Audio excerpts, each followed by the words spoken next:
이준석 막판 꼬장 가처분. 네, 어제 가가지고 연설을 했는데 역시나 나는 민주당 뿌락치다 라는 느낌을 줬죠. 어떻게 이딴 놈이 제발 다음번에는 간자들에 의해서 한 정당이 좌우되는 그런 일이 없기를 간절히 바라고, 그리고 더불어민주당은 빨리 해산되기를 간절히 바랍니다. 네, 김명수 사법부 좌파 인사권 행사와 관련이 있죠. 황정수 가처분 인용을 많이 했는데 뭐 쟁점은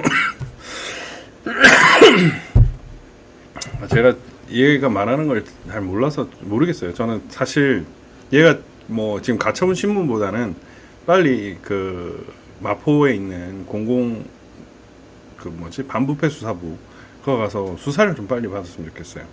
그리고 나서 당일날 증거인멸 우려가 있어서 구속영장 신청, 그리고 구속영장 발부, 이래서 이준석 구속, 이런 기사를 보고 싶습니다. 사실 뭐 이거는 뭐 제가 어제 그 자동차 타면서 말씀을 드렸듯이 법리적으로 뭐 당연히 기각이죠. 당연히 기각이고, 정당의 자율성이나 그 관련 절차를 잘 지켰기 때문에 크게 문제가 없는데, 다만 그 담당인 황정수 전라도 출신 수석 부장판사, 아마 김명수 라인이 아닌가 싶은데 그 의중이 어떨지가 좀 궁금한 거죠. 뭐 사실 법리 위에 정치가 있으니까 그 정치적으로 어떤 판결을 할지는 잘 모르겠습니다. 황정은 변호사하고 어제 홍성칠 변호사 이렇게 국힘 대리인으로 갔고요. 예, 뭐 이병철, 그 다음에 누구야, 강대규 뭐 이런 변호사들이 또 이준석 대리인으로 갔다고 합니다. 강대규는 저랑 친한 편인데 이준석을 좋아하다니 이해할 수가 없네요. 참 갑갑한 그렇습니다. 그리고 내일 오산시 발표가 있습니다. 오산시 발표가 있고, 오산 오산 변론이 있어요. 오산 변론이 있고,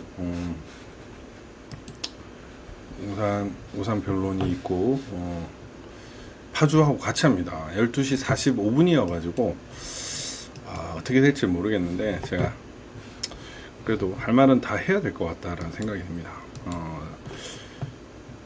박용호 후보하고 최윤희 후보, 제독이죠. 전 해군 제독 두 분한테 연락을 했는데 강윤석 변호사님이 재판 언제 하는지도 안 알려줘가지고 모르고 있었습니다. 좀 어이가 없었는데 어쨌든 내일 재판이 이루어질 것이고, 선거 무효 선언을 할 수 있도록 또 할 생각입니다. 그래가지고 내일 또 강조를 해야죠. 좀 살벌한 이 사진을 갖다 썼습니다. 바로 오늘 대법원에 또 보냈고요. 범인 성명불상의 특성인이라고 얘기를 했는데, 불상자라고 얘기했는데 성명불상 아니다 라고 바로 밝히겠습니다. 예. 범인은 이 이근영 조작값을 밝혀가지고 사전투표 보정값이라는 개념을 올린 이 사람이 범인이다. 그리고 양정철이 범인이다. 그리고 압승을 했음에도 이리 워워워한 이해찬 이낙연이 범인이다. 네. 그리고 대법관 권순일이 중앙선거관리위원장 아니었나? 그리고 영등포을 바뀌었는데 그거 누가 했는지 대법관도 솔직히 수상하다. 왜 이렇게 소송을 오래 끌었는지도 수상하다. 그 부분에 대해서 얘기를 할 것이고, 그리고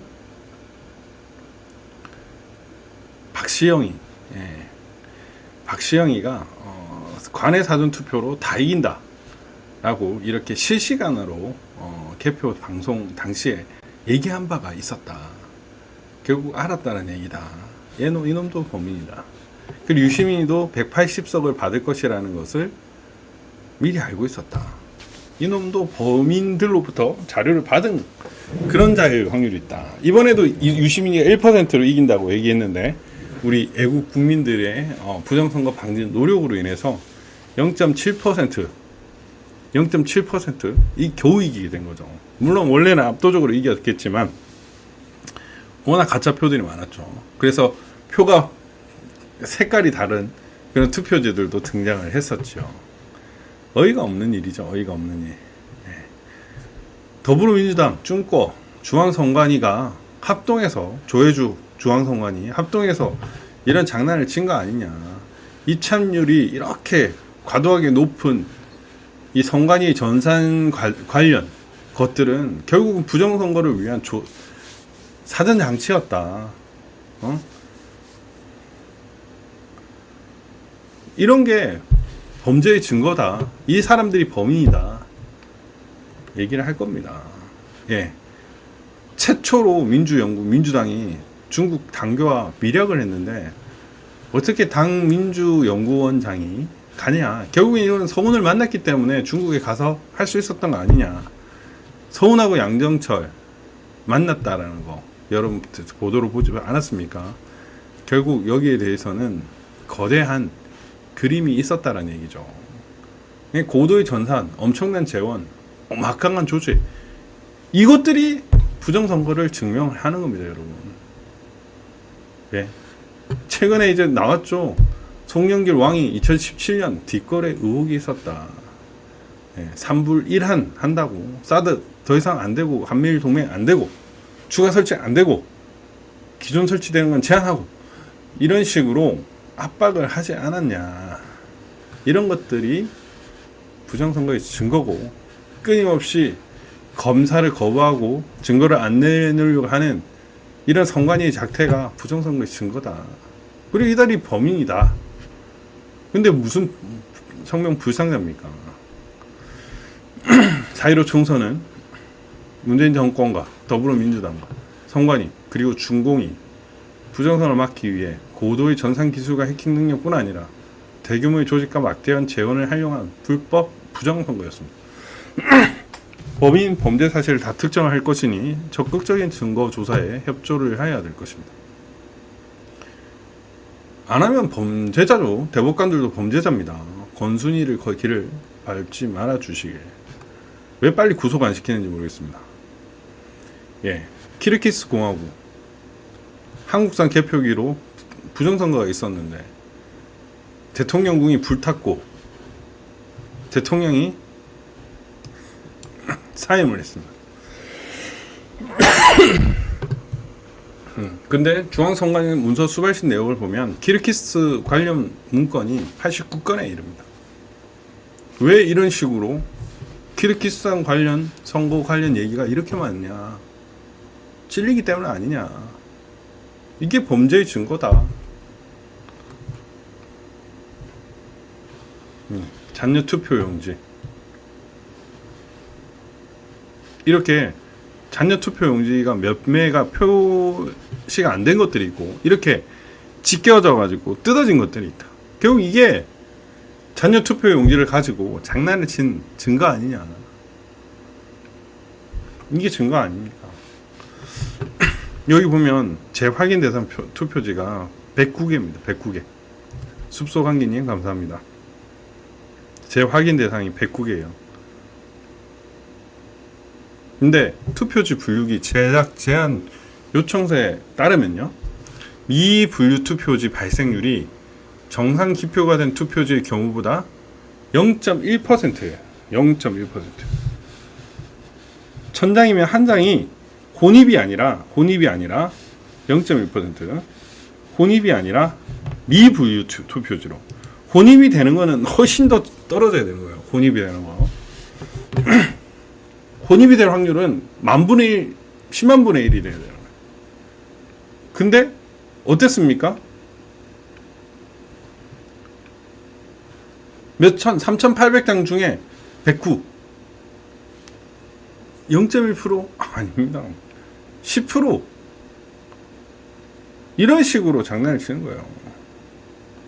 그리고 왜 재검표할 때 이 개시 시각이 2021년 뭐 11월 2일이 아니라 4월 15일이었나? 여기에 대한 답변을 제대로 정확하게 해라. 공문서를 써서 해라. 이미지 파일이 없었기 때문에, 혹은 이미지 파일을 삭제를 했기 때문에 이 파일로 이미지 파일과 같다고 하려고 했던 거 아니냐. 왜 이거를 2020년 4월 15일로 했는지 서면으로 분명히 밝히라고 얘기를 하겠습니다. 항상 이렇게 했거든요. 나쁜 놈들이죠. 이 재확인 대상 3표는 재확인으로 간 투표지가 없었는데 재확인으로 간 그 현장을 권호영 변호사님이 딱 지적을 하니까 선관위 놈들이 막 그걸 덮으려고 했던 그런 일이 있었던 곳이에요. 이게 부정의 증거의 증거죠. 네, 이 몇 퍼센트입니까? 3,100개 중에 재확인 대상 투표지수 608개예요. 10%가 넘어요. 10%가 20%예요. 20%. 10% 정도 되겠네. 5,255개니까 8,367개 중에 626개. 그러니까 이것도 한 10% 되는 거 아니에요. 8%, 9%. 이거는 10몇 프로. 이거 뭐 거의 10%가 재확인 대상으로 간다는 얘기예요. 0.1%였는데 이렇게 갔다는 건 가짜 투표지들이 너무 많아서 그랬다라는 이게 증거예요. 그래서 투표지 제작 분류기 사람을 증인으로 요청을 해야 된다는 거 아닙니까? 그리고 현장 검증을 갈 필요가 있다는 거 아닙니까? 이 정보조사 협조를 안 하면 대법관들도 공범입니다. 예. 이 뭉텅이 표들을 보십시오. 이 당일 투표지는 여러 검증을 거쳐야 되기 때문에 이런 검증 줄무늬가 나올 수도 없고, 이렇게 투표지에 이렇게 스카치 테이프를 누가 붙입니까? 이런 것도 있을 수가 없는 거죠. 이게 투표되고 개표된 투표지라고 할 수가 있습니까? 이렇게 이거는 그냥 어디서 하나 뭉텅이를 가져오는 바람에 인쇄 자국이 남은 거라고 볼 수밖에 없죠. 응? 그렇지 않습니까? 이 인쇄 자국의 정체가 뭔지를 밝혀라. 비정상 가짜 투표지 한 장이나 나왔다면 원천 무효, 원천 박멸인데 어떻게 이거를 인정할 수가 있냐? 대법관 너네가 정상적인 사고를 하는 거냐? 어떻게 이런 투표지가 나올 수가 있냐고. 어떻게 이런 투표지가 나올 수 있습니까? 이건 다 가짜, 수천 장이잖아. 수천 장. 지금까지 본 것만 해도 적어도 수천 장인데 이 수천 장이 전부 다 가짜표 아니냐고요. 이게 한번 투표됐다가 접었다가 개표장에 갔다가 싸그리 이렇게 모아졌다가 다시 샜다가 전자개표기 돌렸다가 이런 건데 어떻게 이렇게 규칙적으로 나올 수 있고 이게 빳빳할 수가 있냐고. 이게 다 가짜 투표지 아니냐고. 눈과 머리가 있으면은 이게 가짜 투표지인 거를 바로 알아야 될 거 아닙니까? 그렇지 않습니까, 여러분? 예. 제가 진짜 중요한 얘기를 지금 할 겁니다, 여러분. 이거를 여러분들과 공유를 좀 할 필요가 있을 것 같아요.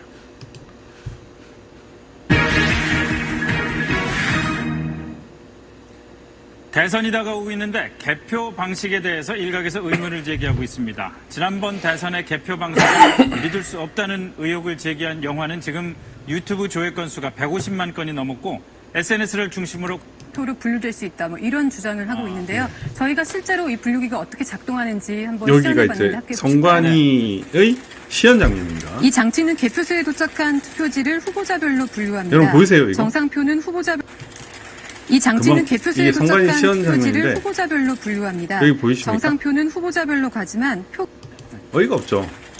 이 투표지 장치는 개표소에 분류기가 도착한 이상이 투표지를 없다라고 후보자별로 이렇게 분류합니다. 언론을 통해서 정상표는 보도를 후보자별로 했는데 가지만 이 보도하는 장면에서 이 장치는 개표소에 보도하는 도착한 장면에서 투표지를 후보자별로 분류합니다. 보이십니까? 정상표는 후보자별로 가지만 표기를 잘못했거나 이 약간 짧은 불분명한 순간에도 5표 중에 2표가 홈표가 된 겁니다. 이거는 미분류표로 간 게 아니라 전자개표기 조작이죠. 오류죠. 어마어마한 일들이 있었다 아닙니까? 네. 기계 오류 있을 수 있죠. 프로그램도 오류가 있을 수 있습니다. 영상 화면을 보면은 이런 식으로 되는데 어떻게 이렇게 혼입이 일어나냐. 미분류도 아니고. 오류의 허용 범위를 넘어서면은 오류가 아니라 분류기에 내장된 프로그램에 의한 처리, 즉 조작이다라는 겁니다. 이런데 전자개표 조작이 없다고요? 아, 이건 증거로 다 냈습니다. 증거로 냈습니다. 정말 어이가 없는 건데 증거로 냈습니다. 부정선거 소송, 오산시 재검표에 나타난 비정상 투표지. 이런 것들. 이래도 부정선거가 아니라고. 부정선거 정황 증거가 부분 너무 유효표 많죠. 처리했다. 네, 너무 많죠. 현장에 입회한 표용지들이 이것도 된 비정상 냈습니다. 투표지에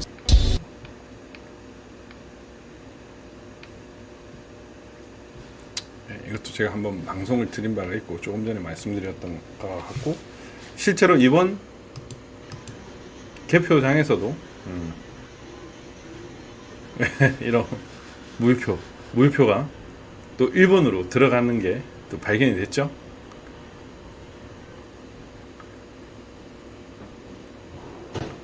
예, 무효표. 이렇게 되죠? 이렇게 되고 있죠? 이런데 어떻게 부정이 없다라고 얘기를 할 수가 있습니까? 여러분, 그렇지 않나요? 이런 게 명백한데 부정이 없다라고 얘기할 수 있습니까? 예. 이런 것에도 불구하고 침묵을 하는 사람은 과연 어떻게 우리가 생각을 해야 되는 거죠? 너무 화가 나지 않습니까? 진짜 선관위 혼내야 됩니다. 혼내야 되고 대법관들 다 바꿔야 돼요. 진짜 어떻게 저런 나쁜 짓을 할 수 있을까? 좀 화가 나고 울분이 찹니다. 정말 우리는 진짜 어떻게 해야 될지 아직도 고민이 되는데 내일 강력하게 투쟁을 할 생각입니다. 네. 그리고 판결문이 사실 우리한테 불리하다라고만 생각하지 마십시오. 그 판결문 보면은 또라이 판결 아니냐 이런 생각이 당연히 들거든요. 그 미친 판결입니다. 그걸 보면 오히려 더 부정선거 있다라는 조금만 더 깊이 들어가면 할 수 있으니까 반격을 해야 될 겁니다. 여러분 낙심하지 마시고 우리 제대로 하십시다. 예. 모든 증거는 부정선거를 가르치고 있습니다. 내일 또 5시에는 백신 전면 접종 중단 소송이 있습니다. 그래가지고 일단 증인 신청도 했거든요. 증인 신청도 했고 그래가지고 다음 주 그 다음 재판에서는 증인도 볼 수 있지 않을까 이런 생각이 듭니다. 해야죠. 네, 우리 와이프 책 대중문화 이슈로 답하다 평론가와 변호사의 수다. 사서 한번 읽어주시길 바랍니다. 기침이 빨리빨리 안 나네요. 답답해 죽겠네. 어쨌든 여러분 내일 또 무지무지 바쁜데 또 싸우겠습니다. 대통령령으로 다 할 수 있죠. 자우진님 그거 못하는 게 뭐가 있습니까? 일단 하고 때려잡으면 되죠. 진짜 제가 대통령이었으면 그냥 싸그리 정리해버리네. 이걸 못하나 싶어요. 아직 인지력 부족이 아닌가 싶은데 우리가 제대로 싸워 나가야 되겠죠. 네. 어제 그제 오늘 둘 다 바빴는데 지금 오산시 서면만 지금 아직 못 썼는데 쓰고 있는 중이었습니다. 변론 자료는 담았으니까요. 이거라도 제출을 해버릴까 일단 먼저. 어쨌든 여러분 화가 나도 마음 잘 다스리고 우리의 기회가 반드시 올 거라고 생각하면서 힘을 잘 모으면 될 것 같습니다. 네, 좋은 분들이 많으시니까요. 그분들과 함께 우리 함께 하시죠. 네, 여러분 그럼 좋은 밤 되십시오. 안녕.